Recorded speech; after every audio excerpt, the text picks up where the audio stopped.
안녕하세요, 여러분. 안녕하세요, 여러분.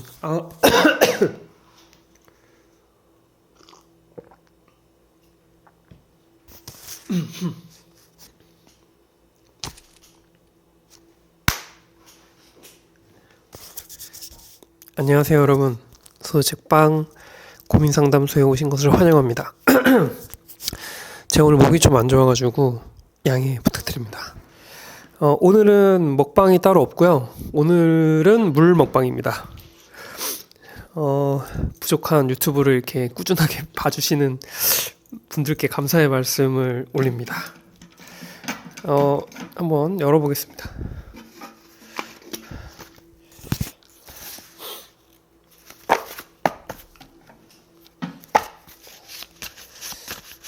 오늘도 뭔가 고민이 많이 쌓였는데요.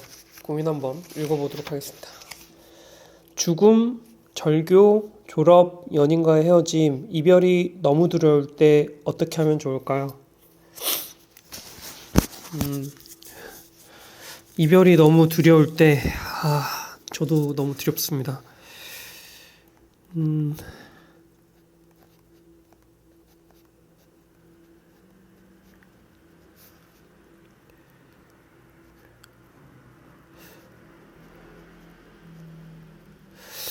이별이 너무 두려울 때 어떻게 하면 좋을까요? 보통은 이별을 하고 나서 이별은 무조건 만남이 생기는 거니까 만남. 이별하지 않으면 만남이 없죠. 이별을 해야 만나는 즐거움도 있는 거죠.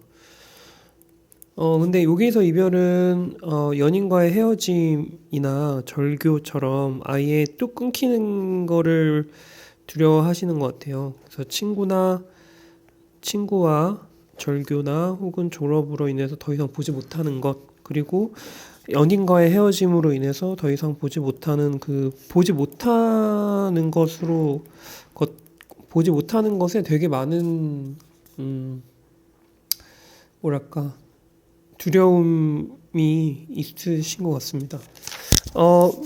근데 뭐 저는 그 정도로 보는 것에 되게 또 많은 많은 중요가 있겠죠. 그러니까 즉 뭐랄까 보는 것에 되게 큰 비중을 두고 있다, 이런 생각을 하게 됩니다. 왜냐하면 절교나 졸업이나 연인과의 헤어짐, 죽음 모두 잘 보지 못하는 축에 속하잖아요. 그러니까 뭐랄까 연인과 헤어지게 되면 연인은 죽은 사람처럼 되는 것 같아요. 그러니까 너무 보고 싶은데 아무리 불러도 대답이 없을 때도 있고, 그리고 연락해도 연락을 안 올 걸 알면서도 연락을 한번 해보는 거이기도 하고요. 그리고 되게 많은 뭐랄까 많은 두려움은 사실 경험을 해보셨기 때문에 이게 두렵다고 느끼시는 것 같아요. 그것을 맞닥뜨렸을 때 너무 힘든 거죠. 연인과의 헤어짐 얼마나 힘듭니까? 그리고 절교나 졸업이나 이 두 가지 모두 다 너무 힘들죠. 죽음이 가장 힘들겠죠, 아무래도. 연인과의 헤어짐은 죽은 사람 것 같이 되는 것 때문에 헤어지는 것 같기도 하고요. 근데 살아있다라고 한다고 생각한다면 좀 낫긴 하죠. 만약에 연인이 죽는 것과 연인이 헤어지는 것 둘 중에 뭐 헤어진 상태로 죽는 것과 그 다음에 헤어지는 것과 이렇게 두 가지 비교해 보자면 차라리 헤어지는 게 좀 더 낫다는 생각까지도 들게 됩니다. 그렇기 때문에 뭐 그런 생각을 되게 되고요. 뭐 그런 생각을 하게 됩니다. 왜냐면 이 사건이 있기 전과 있기 후의 차이가 아무래도 크잖아요. 근데 아예 그 사람이 있기 전, 그 사람이 존재하기 전, 그러니까 예를 들면 연인이라고 해볼게요. 그러면 연인과의 만남 바로 전에도 사실 사람은 잘 살았거든요. 물론 만나고 나서 그 사람이 들어오고 나서 그 뒤의 삶은 또 달라지긴 하지만 그 전에 있던 삶을 다시 한번 생각해 보시면 좋을 것 같아요. 그러면 그 사람이 만약에 갔습니다. 만약에 헤어졌어요. 근데 그 사람이 헤어지고 나서 내가 뭐랄까 내 삶을 다시 돌아가는 거죠. 내 삶으로. 연인과의 같이 있었던 삶은 이제 종결하고 그리고 내 삶으로 들어오는 게 필요한 거죠. 근데 그게 저는 두렵다고 생각한다면 들어올 일이기도 할 것 같습니다. 왜냐면 혼자인 거니까요. 근데 혼자인 거는 또 되게 수많은 사람들을 만날 수 있는 가능성이기도 하고요. 그리고 그 중에 그 전에 있었던 사람보다 더 좋은 사람을 만날 수 있는 조건이 되기도 합니다. 만약에 연인과 헤어지지 않았는데 어떤 사람이 진짜로 좋은 사람이 나타났는데 그 사람을 알아보고 그 사람을 잡고 싶은데 내가 연인이 있어서 잡을 수 없는 상태가 되기도 합니다. 그렇기 때문에 제가 생각하기에는 연인과의 헤어짐은 또 다른 연인과의 만남을 내포하고 있는 거이기도 하죠. 근데 이것만으로는 좀 두려움을 극복하기는 좀 어렵다고 생각은 합니다. 왜냐면, 저는 사실, 이별까지도, 뭐 어떤 가사에서는 이별까지 어떻게 사랑할 수 있는가라고 얘기도 하긴 하지만, 저는 이별한다는 것조차 저는 사랑했었다의 반증이라고 생각합니다. 사랑하지 않으면 사랑하지 않았다면 그 두렵지 않는다면 그 내가 사랑하지 않는다는 것이기도 한 것 같아요. 그러니까 내가 이 사람을 잃을 수 있겠구나, 이 사람이 없어질 수 있겠구나라는 두려움이 있어야 저는 그 사람이 얼마나 소중한지 알 수 있다고 생각하고요. 저는 또 그런 생각을 하곤 합니다. 그러니까, 내가 이 사람을 잃는 게 더 이상 두렵지 않아는 사실 이제 헤어질 때가 왔다라는 생각이 들기도 하고요. 그리고 뭐, 그것 때문에 좀 더 집중할 수 있는 것도 좀 사실인 것 같고. 근데 반대로 또 생각을 해보면 좋을 것 같아요. 이 고민자님께서 언젠간 죽습니다. 인간이니까요. 그리고 언젠가는 연인한테 이별을 통보할 때가 있을 때도 있겠죠. 근데 그런 거를 할 땐, 예를 들면 이별한 절교를 선언한다던가, 어떤 친구한테. 그리고 어떤 친구한테 연인과의 헤어지자. 그러니까 말 그대로 연인에게 헤어지자고 통보한다던가, 이런 순간에, 내가 통보를 받는 것만 되게 생각을 하게 되고요. 통보를 할 때 나는 그렇게 생각하지 않는 모순이 생깁니다. 그러니까 고민자님께서도 이 두려움을 간직한 거는 내가 통보를 받는 쪽이라고 생각하는데, 근데 제가 생각하기엔 고민자님도 은연중에 절교를 계속했고요. 은연중에 계속 이별을 하고 있긴 합니다. 만약에 소원해진 친구들이 있고, 그리고 친했다가 안 친하게 된 학창시절의 친구들이 있잖아요. 근데 그 친구들과 진짜 정말 연락을 안 하는 거는 거의 절교에 가깝다고 생각을 하거든요.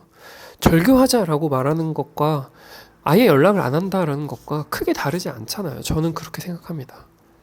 그래서, 그런 상황이 분명히 있으실 거고, 한번 생각해 보시면, 하루에도 수많은 이별을 하고 있기도 합니다. 왜 버스기사한테는 왜 두려워하지 않으세요? 처음 만난 버스기사와 이별을 왜 두려워하지 않으신지, 아니면 지나가는 어떤 사람과 잠깐 이야기를 하게 됐는데 그 사람과 어떤 이별을 할 때 두려워하지 않으신지. 왜 두려워할까요? 그거는 그 사람을 뭔가 그 사람의 어떤 다른 객체로 보는 게 아니라 그 사람을 내 일부로 보시니까 그런 건 아닐까라는 생각이 듭니다. 그래서 너무 두려운 거는 저도 두렵기도 하고요. 저도 어, 이런 이별을 할 때 너무 아픕니다. 그리고 그럴 때 저는 어떻게 할 수가 없어요. 그래서 저는 그냥 두려우면 두려운 대로 뭐 공포 영화를 공포 영화를 봐라 이렇게 갑자기 얘기를 하고 싶은데 뭔가 더 두려운 거를 맞닥뜨리는 거죠. 더 두려운 걸. 아니면 뭐 이렇게 생각을 해보는 거예요. 그냥 뭐랄까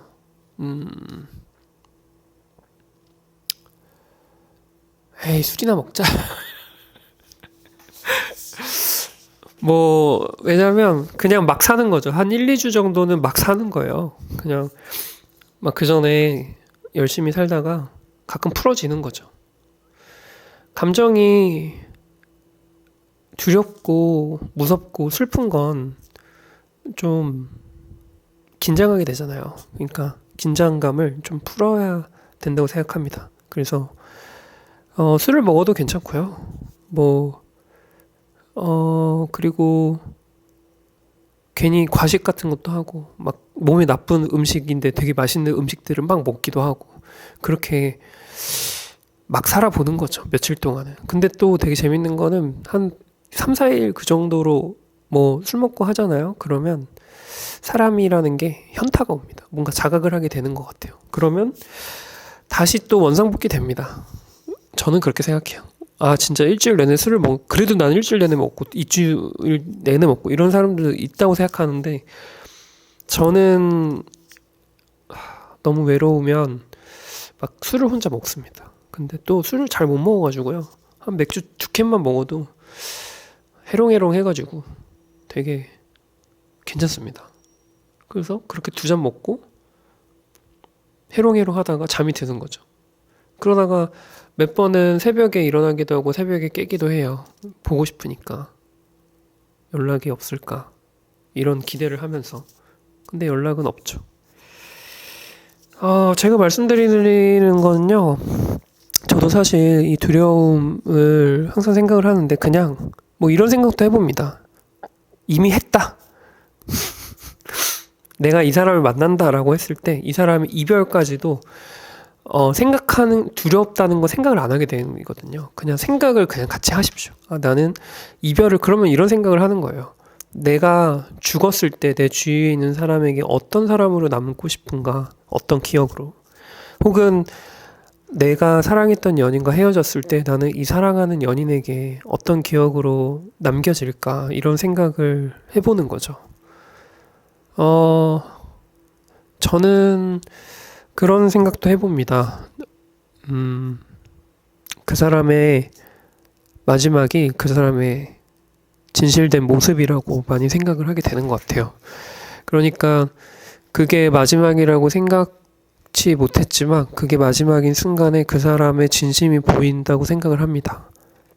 그렇기 때문에 이별이 두렵다고 하시면 오늘을 이별한 것처럼 그 사람한테 잘해주시면 좋지 않을까라는 생각이 듭니다. 제가 좀 뭔가 두서없이 얘기를 한 것 같은데요. 몇 가지 말씀을 드린 것 같긴 합니다.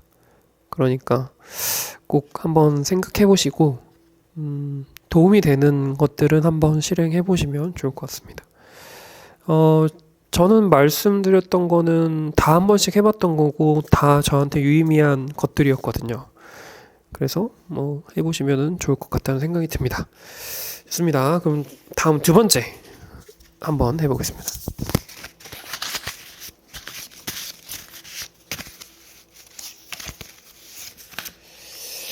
잘 안 보이네요. 한번 해볼게요. 내가 컨트롤할 수 있는 문제를 컨트롤할 수 없는 문제를 만나면 객관적으로 내 잘못이 아니더라도 나에게서 문제를 찾아요. 내가 그런 선택을 한 죄야. 진작에 말리지 못한 죄야 등. 멘탈 케어법이 있을까요? 내가 컨트롤할 수 없는 문제,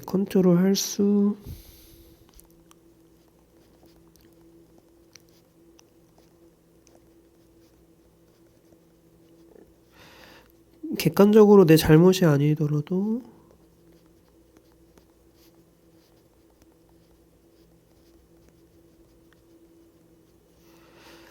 나에게서 문제를 찾아요.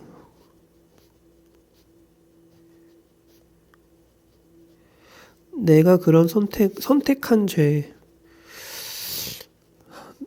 널 너무 많이 사랑한 죄가 갑자기 죄송합니다. 뭐뭐 한 죄라는 것만 봐도 널 너무나 많이 사랑한 죄가 계속 기억이 남아요. 그 SG 워너비 가사였던 것 같은데 그게 저한테 너무 매력이 박혀가지고 진작에 말리지 못한 죄.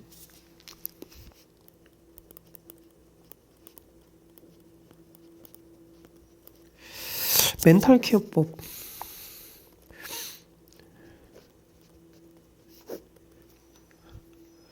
컨트롤할 수 없는 문제를 만나면 객관적으로 내 잘못이 아니더라도 나에게서 문제를 찾아요. 문제 찾는 거 저는 근데 솔직히 말해서 문제 찾는 건 좋다고 생각합니다. 진작에 말리지 못한 죄라고 생각하셔도 좋을 것 같고요. 그걸 선택한 죄이기도 하잖아요. 솔직히 말해서. 선택했기 때문에 문제가 생긴 거고 선택했기 때문에 컨트롤할 수 없는 것을 컨트롤할 수 있다고 생각을 한 것도 있는 거죠. 이거는 인정합시다. 진작에 말릴 수도 있고요. 그걸 선택 안 할 수도 있는데요. 그걸 선택했고 진작에 말리지 않은 상담자님의 죄는 있습니다. 그래서 이거는 우선은 제가 있다고 생각하시는 걸로 먼저 첫 번째 말씀드리고요. 두 번째로는 제가 생각하기엔 그런 것도 있는 것 같습니다. 객관적으로 내 잘못이 아니더라도 나에게서 문제를 찾는 이 습관. 근데 이 습관 때문에 두 가지가 발생이 된다고 생각합니다. 첫 번째는 나에게서 문제를 찾는 건 다음에는 어떻게 하면 되겠다. 어떤 방식으로 하면 되겠다. 어떤 태도로 하면 되겠다.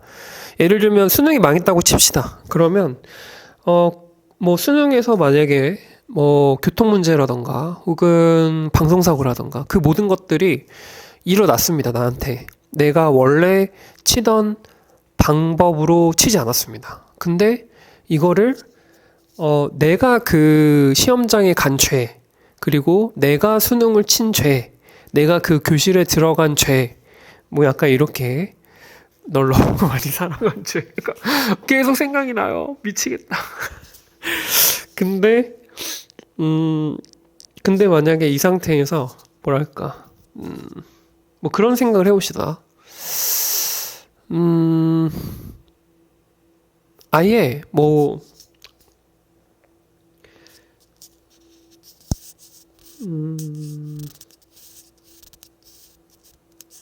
그거는 솔직히 나의 잘못이 아니니까 그냥 그 얘기를 하는 거죠. 그 대상에 대해서 욕을 해두거나 뭐 이런 것도 괜찮을 것 같다는 생각은 들긴 하는데 왜냐면 자기 잘못이 아니잖아요. 근데 이렇게 된다면 뭐 태어난 내가 잘못이지 막 이런 생각까지도 하게 된단 말이죠. 근원적으로 돌아가자면. 그래서 뭐 근데 솔직히 뭐 누구 잘잘못을 따집니까? 아닌가요? 컨트롤할 수 없는 문제는 컨트롤할 수 없는 문제예요. 애초에 처음에 태어났을 때부터. 예를 들면 컨트롤할 수 없는, 풀 수 없는 수학 문제라고 합시다. 풀 수 없는. 영원히 풀 수 없어요. 인간이라면 풀 수 없는 수학 문제 하나가 있다고 생각했을 때 그게 못 푼 내 잘못일까요? 그 문제가 잘못일까요? 못 푼 내가 잘못이긴 한데 이거는 문제 자체를 어차피 풀 수가 없는데 인간이라면 그러니까 제가 생각하기에는 문제의 잘못으로 돌리는 게 맞다고 생각합니다. 그래서 컨트롤 할 수 없다는 문제를 뭐랄까. 근데 사람들은 이 수학 문제를 즐긴단 말이죠. 인생은 어떻게 잘 살까? 잘 살고 싶다는 컨트롤 할 수 없는 문제를 해결하려고 노력하기도 해요. 사실은 그 해결하는 게 재미이기도 합니다. 쉽게 해결되면은요, 그렇게 재미는 없을 것 같아요. 쉽게 해결되지 않다가 쉽게 해결되기 때문에 그게 가치가 있고 그게 재밌다고 느끼는 거죠. 예를 들면 그런 생각을 해봅시다. 이거 예를 들면 수학 문제도 1 플러스 1은 2라는 문제가 옆에 있고, 옆에는 좀 더 어려운 문제가 있습니다. 제가 계속 수학을 드네. 제가 수학을 좋아해가지고. 질문이라고 해볼게요. 예를 들어서, 사랑은 무엇인가라는 질문을 사랑을 뭐라고 생각하세요라고 누가 던졌습니다. 근데 그게 자기 잘못이라고 생각하시나요? 내가 답을 제대로 못하는 건? 저는 그렇게 생각하지 않습니다. 그 질문이 잘못됐다고도 생각하지 않아요. 뭐냐면, 그 순간이 없었기 때문에 내가 생각을 못했고, 그 질문에 대한 대답을 바로 나올 수 없었던 거니까, 만약에 그 질문에 대한 답을 내가 꾸준하게 생각을 했었던 사람이라면, 어느 정도는 근접한 답을 할 수는 있겠죠. 근데 역시나 그것도 사랑이란 무엇인가에 대한 정의로서, 보편타당한 부분들은 좀 부족하다고 생각합니다. 왜냐하면 모든 사랑의 정의는 다 주관적인 부분들이 있을 수밖에 없고, 근데 그건 또 역시나 되게 재밌게도 보편적이기도 해요. 그렇기 때문에 제가 생각하기에는 문제를 찾아도 되고 문제를 안 찾아도 됩니다. 그리고 문제를 찾으면요, 뭔가 그거를 개선하려고 하는 개선하려고 하는 걸로 가거나, 그냥 내 잘못이고, 내가 쓰레기고, 내가 태어나서 잘못이고, 이렇게까지 뭔가 자기 자신을 다그칠 수도 있는데, 솔직히 두 번째는, 그러면은, 내가 태어난 거 잘못이면은 부모님한테 그 말을 한번 해보십시오. 그래서 그런 말도 안 되는 이 낙담은 진짜, 솔직히 필요가 없다고 생각하고요. 나에게서 문제를 찾아요라고 했을 때, 어쩔 수 없지. 약간 이런 생각을 해보시는 건 어떤지. 그리고, 내가 이럴 줄 알았어. 내가 이럴 줄 알았어. 약간 이런 느낌도 있고. 예를 들면 속된 말로, 좆될 줄 알았네. 내가 좆될 줄 알았는데 진짜 좆됐네. 약간 이런 느낌으로 생각을 해보는 거죠. 그래서 제가 생각하는 거는, 사람들이 요즘에 그러려니라는 어떤, 언명을 가지고 사는 사람들이 은근히 많이 늘어나고 있는 것 같습니다. 제가 약 한 10 몇 년 전부터 그러려니를 옛날에 블로그에 메인으로 해놓을 만큼, 제가 옛날에 잠깐 블로그를 했었거든요. 그 블로그에 메인으로 해놓을 만큼 근데 이제 그러려니만 하진 않았고요. 그러려니 하고 옆에다가 어쩌라고를 옆에 써놨습니다. 그러려니 하는 건 좀 뭔가 수동적이잖아요. 뭔가 저는 그게 너무 마음에 안 들더라고요. 그냥 이 일이 그래 됐네. 그러려니라고 하게 되면 그냥 그 뒤에는 뭐가 없는 것 같고, 그냥 수용하고 받아들이고 이러는 것밖에 없는데, 흘러가는 대로 사는. 근데 어쩌라고라는 얘기를 드리고 싶은데, 어쩌라고는 좀 반항이 있잖아요. 그러니까 내가 하고 싶은 대로 한 다음에 어쩌라고 하는 거죠. 그리고 그게 저는 마음에 드는 태도인 것 같아요. 그래서 왼손에는 그러려니, 오른손에는 어쩌라고, 이런 거 어떠신지. 그래서 내가 내 잘못이 아니더라도 나에게 문제를 찾아야 할 때 어쩌라고 하시거나, 아니면 그러려니 하시거나, 둘 중에 하나를 하시는 거 추천드립니다. 왜냐면 멘탈 케어법은 복잡할 필요가 없어요. 복잡할 이유도 없고요.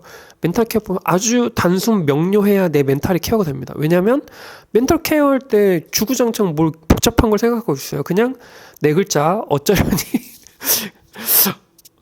어쩌라니가 아니지, 어쩌라고 그러려니, 약간 요거를 생각을 해보시면 좋을 것 같습니다. 이게 진짜 이거 십몇 년 전에 저의 어떤 삶의 철학과도 비슷한 거였기 때문에 그것도 한번 참고해 보시면 좋지 않을까. 아니, 갑자기 옛날 생각이 갑자기 났네요. 뭐 지금도 크게 달라진 것 같진 않습니다. 아직 뭔가 성숙하거나 잘하거나 그런 것 같진 않아요. 어떤 태도에 있어서는 어차피 다 똑같은 삶의 태도를 가지고 뭐 가치관은 바뀌었을 수도 있겠지만 삶의 태도는 그대로 유지되는 것 같습니다. 뭐 어떻게든 되겠죠. 뭐 인생이라는 게 또 어떻게든 되더라고요. 어떻게든 살면 되지 뭘. 그렇지 않나요? 다음 거 한번 해보겠습니다. 오늘은 뭔가 되게 쿨병이 걸리지 않을까.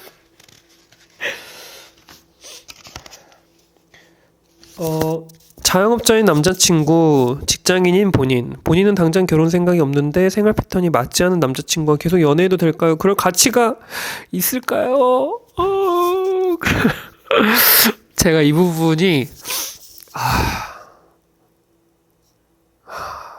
제가 자영업자잖아요. 그래서 저는 직장인 분이랑 뭔가 연애를 하고 싶은 사람이 있었어요. 직장인인 분인데 연애를 하고 싶은 사람이 있었습니다. 저는 자영업자요. 저는 이제 책방을 하는 중에. 근데 만나기도 전에 한 번 만났는데 너무 좋았어요. 너무 좋아서 관심도 너무 많았고 그 사람이랑 잘 지낼 수 있을 것 같았어요. 그 사람이 너무 좋은 사람이라고 생각했거든요. 근데 저는 토요일을 되게 늦게까지 일하고 일요일도 가끔은 밤을 새면서 뭐 글을 읽거나 책을 읽거나 이럴 때가 많은데 근데 그 친구는 금요일 토요일이 되게 쉬는 날이고 그때 뭔가 데이트를 하고 싶어 하고 그럴 텐데 저는 그런 거를 충족을 못 시켜줄 걸 아니까 뭔가 뒤가 불보듯 뻔한 게 좀 아쉽고 맨날 갈증이 나고 데이트를 더 하고 싶은데 그런 게 좀 있었던 것 같아요. 근데 저 역시 가끔 쉴 때 여자친구랑 놀고 싶은데 그때 일을 하고 있으면 제가 막 쉬더라도 뭐 월요일이나 화요일이나 가끔 쉴 텐데 뭐 수업을 들으니까 쉰다고 하더라도 뭐 저녁이나 먹을 수 있을 정도는 되겠죠. 근데 그런 부분들이 뭔가 시간이 지나더라도 좁혀지지 않을 것 같다는 생각은 들어요. 근데 그래서 저도 뭐 그런 생활 패턴 때문에 포기했던 적이 있었던 것 같습니다. 그리고 근데 뭐 그런 것도 있었던 것 같아요. 네, 그렇기 때문에 저는 솔직하게 말씀을 드리자면 만약에 이 고민자님이 제 친구라면 최대한 빨리 동거를 해라. 동거를 하라고 조언을 해줄 것 같습니다. 근데 사람이 마음이 맞는다는 게 얼마나 귀중하고 소중하고 또 흔하지 않은 일이잖아요. 근데 그렇게 이런 뭔가 상황적인 것 때문에 고민을 하게 되는 걸 떠나서 만약에 만나겠다 결심을 하신다면 그러면 저는 진짜 추천해드리고 싶은 건 최대한 빨리 같이 사십시오. 그게 가장 베스트인 것 같아요. 자영업자는 그래도 집은 갈 거니까 집에 있으면 저녁에 잠깐이라도 볼 수 있겠죠. 그게 되게 크다고 생각합니다. 그리고 아침에 자영업자들은 출근을 안 할 거니까 출근할 때 나가는 모습을 보고 또 자영업자는 자극을 받겠죠. 저 사람이 저렇게 일찍 나가고 그리고 6, 7시까지 일을 하는 걸 보면서 자영업자도 스스로 규칙적인 생활, 규칙적인 출근 이런 거를 스스로 하게 되어서 서로에게 되게 많은 시너지 효과가 될 거라고도 생각합니다. 자영업자도 연애할 수 있잖아요. 직장인 분이랑 아닌가요? 저는 그래도 좀 긍정적으로 보고 있는데. 그래서 이제 제가 그러고 나서 좀 마음을 고쳐먹고 뭔가 만날까? 만나자고 할까? 라고 할까 했는데 근데 또 제가 현생이 그렇게 녹록치가 않아가지고 못하겠더라고요. 그렇습니다. 그러니까 고민하는 중이시라면 어떤 이런 상황적인 측면, 패턴 때문에 측면에서 근데 여기에서 이제 질문에서 뭐라고 했냐면 당장 결혼 생각이 없는데 그러면 뭐 굳이 결혼 생각이 없는데 뭐 만나도 될 거 아닌가요? 계속 연애해도 되죠. 그럴 가치가 있죠. 그럴 가치가 있습니다. 뭐 패턴이 안 맞는다고 사랑이 안 맞나요? 좀 그렇지 않나요? 제가 자영업자 입장이라서 더 그런 것 같기도 하고요. 좀 이해해 주세요. 자영업자들 그래도 열심히 살거든요. 물론 열심히 살지 않는 자영업자도 있긴 하겠지만 항상 그래도 저는 회사 생활을 했을 때는 온오프가 좀 됐어요. 그러니까 예를 들면 퇴근을 하면 퇴근했다 하는 순간에 최대한 직장에서 멀어져도 괜찮았어요. 이 생각 자체가. 근데 자영업자들은 일어나서부터 자기 전까지 사업장 생각만 하는 것 같아요. 자기 사업에 대한 수많은 생각들. 왜냐면 망하는 거에 대한 공포가 엄청 크거든요. 왜냐면 자영업을 한번 망하면 뒤져요. 그러니까 이 압박감이 쉽지 않은 것 같습니다. 근데 자영업자들은 또 저는 긍정적으로 생각하는 건 뭐냐면 제가 주위에 있는 자영업자들을 가만 보면 되게 자기가 하고 싶은 게 무엇인지 뚜렷한 사람들이 많고요. 그리고 그래서 삶을 좀 더 주체적으로 살아가는 사람들이 더 많은 것 같습니다. 개인적으로. 직장인 생활 했을 때는 좀 더 제 생각에는 수동적인 사람들이 그래도 좀 있었어요. 예를 들어서 주체적인 사람들이 30이라고 한다면 좀 더 수동적인 사람들이 저는 더 많았다고 생각하거든요. 왜냐하면 제가 수동적이었기 때문에.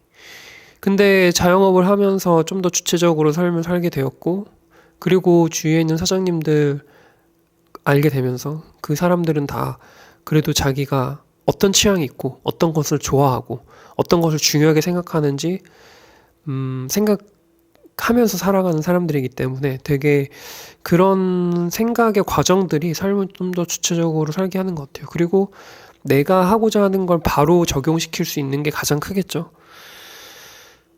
그래서 아마 직장인인 그러니까 이 고민을 써주신 분도 그런 분이라면, 자영업자이신 분이 주체적으로 살고 있는 분이라면 분명히 많은 도움이 되실 거예요. 그리고 계속 결혼은 저는 오히려 결혼을 더 추천합니다. 직장인이랑 뭔가 자영업자인 이 상태가 오히려 더 이상적이라고 생각합니다, 개인적으로. 왜냐면 자영업자들은 많이 벌 때 많이 벌고 적게 벌 때 적게 벌고 왔다 갔다 들쭉날쭉 하는데 뭔가 직장인분들이 어떤 중간에서 뭔가를 딱 받쳐주면 자영업자분들도 어느 정도 심리적 안정감을 가진 상태로 뭔가 좀 더 도전하고 혹은 좀 더 심리적 안정감을 가지고 뭐랄까 안정적이게 사업체를 운영할 수 있지 않을까? 약간 이런 생각을 하곤 합니다. 그래서 저는 계속 연애해도 괜찮다고 생각해요.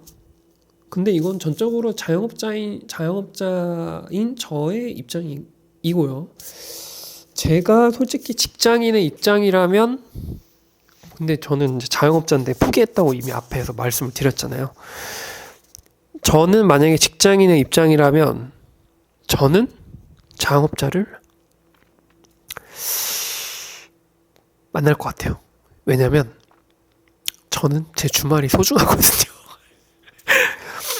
주말이 진짜 소중한데 주말에 점심 한 끼 같이 먹고 잠깐 보고 헤어진 다음에 주말 내내 내가 만나고 싶은 사람들 만나고 취미 활동하고 뭐 영화 보고 책 보고 운동하고 이 세 가지 돌리면 산책하고 그러면 주말 되게 빠듯하거든요. 와, 근데 주말을 다 쓸 수 있게 만들어준 여자친구의 거기다가 주중에 가끔 같이 오붓하게 데이트하는 시간 한두 번 가지면 딱 좋을 것 같다는 생각이 듭니다. 그래서 저는 직장인이라면 저는 주말이 소중하거든요. 그러니까 저는 자영업자 만날 것 같아요.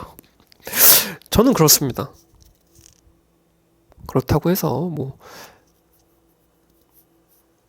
제가 쉬는 시간 저도 소중한데 뭐 유일하게 그 시간을 뭐 안 만나겠다 뭐 이런 말은 아니고요. 그러니까 제가 만약에 직장인이 된다면 이런 말입니다. 그래서 뭐 저는 자영업자인 상태에서 한번 보고요. 그 다음에 직장인 상태에서 한번 생각을 해봤으니까 이 고민자님께서 한번 생각을 해보시고 뭔가 한번 선택을 하는데 도움이 되셨으면 좋겠습니다. 그래서 연애는 할까 말까 할 땐 그냥 하세요. 잠깐 하세요. 하면 어때요? 좋잖아요. 외롭지도 않고. 그리고 행복하고 안정감 있고 얼마나 좋아. 근데 이게 좀 마음이 떠나가는 느낌이 드신다면 뭐 어쩔 수 없죠. 헤어지십시오. 헤어지고 딴 사람 만나세요. 그게 답입니다. 연애하고 싶다. 오늘은 여기까지고요. 뭔가 날씨가 햇빛이 되게 좋은데 약간 싸늘한 느낌이 좀 있는 것 같아요. 감기 조심하시고요. 좋은 하루 보내십시오. 또 뵙겠습니다.